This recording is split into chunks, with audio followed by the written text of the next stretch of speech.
कहानी का शीर्षक the secret of unknown world, अनजान दुनिया का रहस्य। चार दोस्त राहुल, कबीर, सिया और नेहा बचपन से ही रोमांच और रहस्यों के शौकीन थे।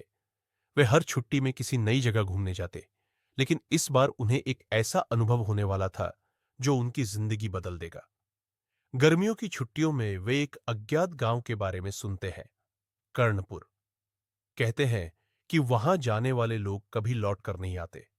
यह सुनते ही चारों दोस्त तय कर लेते हैं कि वे वहां जाएंगे और इस रहस्य से पर्दा उठाएंगे।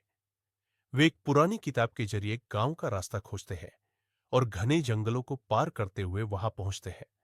लेकिन गांव सूना पड़ा था। न कोई आदमी, न कोई जानवर। चारों इधर उधर घूमते हैं और तभी उन्हें गांव के बीचों बीच एक पुराना कुआं दिखता है। कबीर कुएं के पास जाता है और झांक कर देखता है। अचानक कुएं के अंदर से तेज नीली रोशनी निकलती है और एक जोरदार धमाके के साथ चारों दोस्त उसके अंदर गिर जाते हैं। जब वे होश में आते हैं तो खुद को एक अजीब दुनिया में पाते हैं, जहां आसमान काला था, हवा जहरीली थी और चारों तरफ अजीबोगरीब काले साए घूम रहे थे। यहाँ की जमीन लाल थी और दूर दूर तक भूतिया महल और उड़ने वाले किले दिख रहे थे।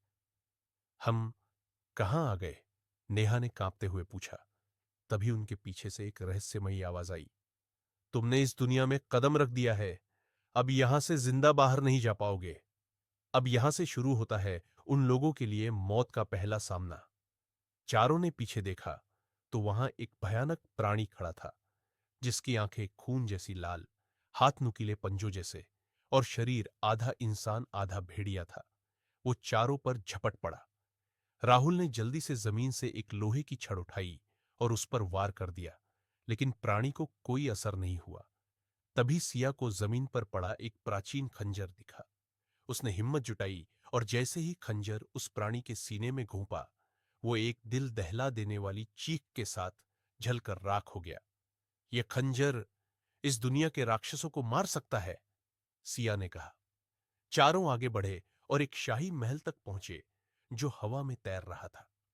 जैसे ही उन्होंने दरवाजा खोला, अंदर एक भयंकर तूफान उठा और चारों अलग अलग दिशाओं में बिखर गए।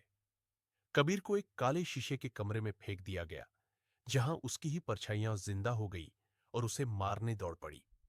नेहा एक गहरे कुएं में गिर गई, जहां से अजीब आवाजें आ रही थी, जैसे कोई उसे बुला रहा हो।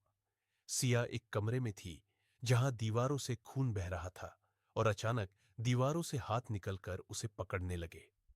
राहुल को एक बंदी खाने में डाला गया, जहां कंकाल हिल रहे थे और उसके कानों में फुसफुसा रहे थे। तुम्हारा समय खत्म हो गया है। और शायद अब वे जान गए थे कि अब वे भूतिया महल की कैद में है।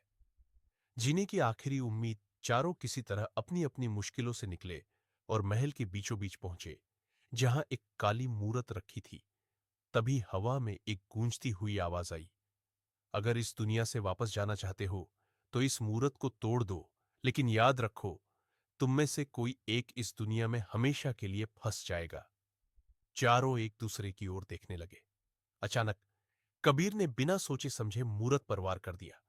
मूरत टूटते ही एक काला भंवर उठा और चारों को अपनी ओर खींचने लगा। राहुल, सिया और नेहा बाहर निकलने में कामयाब हो गए, लेकिन कबीर को भंवर ने अंदर खींच लिया। कबीर! सिया चिल्लाई, लेकिन बहुत देर हो चुकी थी। राहुल, सिया और नेहा फिर से उसी कुएं के पास जा गए। वे जिंदा थे, लेकिन कबीर अब इस दुनिया में नहीं था। उनकी आंखों में आंसू थे, लेकिन तभी हवा में एक जानी पहचानी आवाज गूंज उठी। मैं अभी भी जिंदा हूं और वापस आऊंगा। और ये कबीर की आवाज थी। इस कहानी की महत्वपूर्ण कड़ी कबीर की वापसी। कबीर के भंवर में समाने के बाद राहुल, सिया और नेहा की जिंदगी पूरी तरह बदल गई थी। वे बाहर तो आ गए थे, लेकिन हर पल उन्हें यह एहसास होता रहा कि उन्होंने कबीर को खो दिया। लेकिन क्या सच में कबीर हमेशा के लिए चला गया था?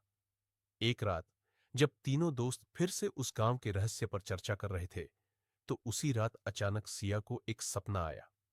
सपने में वही भूतिया महल था और कबीर वहां जंजीरों में जकड़ा हुआ था। तभी एक अजनबी परछाई प्रकट हुई और फुसफुसाई। अगर कबीर को वापस लाना चाहते हो तो कुएं से गुजरकर दोबारा उस दुनिया में जाओ, लेकिन याद रखो, इस बार दांव और भी खतरनाक होगा। सुबह होते ही सिया ने अपने सपने के बारे में राहुल और नेहा को बताया। तीनों ने बिना देर किए उसी कुएं के पास जाने का फैसला किया। जैसे ही तीनों कुएं में कूदे, वे फिर से वही अंधेरी और डरावनी दुनिया में जा पहुंचे। लेकिन इस बार सब कुछ बदल चुका था। अब वहां काले आसमान की जगह लाल बिजली चमक रही थी और जमीन से काले धुएं के जीव निकल रहे थे। यह जगह पहले से भी ज्यादा खतरनाक लग रही है, नेहा ने कांपते हुए कहा। अंदर घुसते ही उन्हें कबीर की चीखें सुनाई दी। वे दौड़कर एक अंधेरे कक्ष में पहुंचे, जहां कबीर एक काले सिंहासन से जंजीरों में जकड़ा हुआ था। तुम लोग वापस क्यों आए? कबीर ने कमजोर आवाज में कहा। तभी महल की छत हिलने लगी और एक विशालकाय राक्षस प्रकट हुआ। कालराज, तुम लोगों ने मेरी दुनिया तबाह कर दी थी, लेकिन इस बार कोई नहीं बच पाएगा। राक्षस ने आग का गोला फेंका, जिसे राहुल मुश्किल से बचा सका।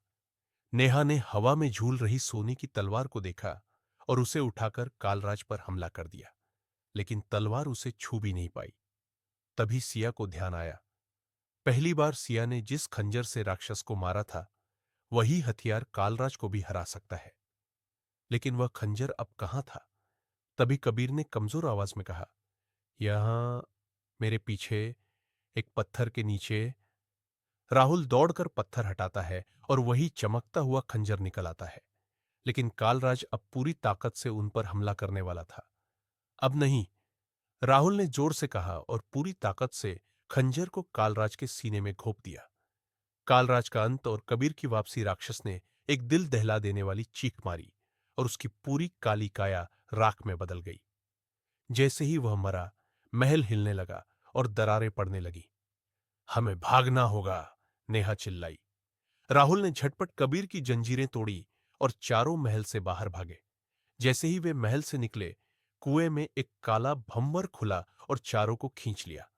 चारों दोस्त वापस उसी कुएं के पास आ गिरे, लेकिन इस बार सब कुछ सामान्य था। कबीर ने गहरी सांस ली और कहा, शायद अब हमें दोबारा वहां नहीं जाना चाहिए। तीनों मुस्कुराए और वे वापस घर लौट आए। लेकिन जाते जाते कबीर ने पीछे मुड़कर कुएं की ओर देखा और उसे कुएं के पानी में एक परछाई दिखी, जो अब भी उसे घूर रही थी। कहानी समाप्त, या शायद नहीं। जानने के लिए सुनते रहिए के की कहानियां। धन्यवाद।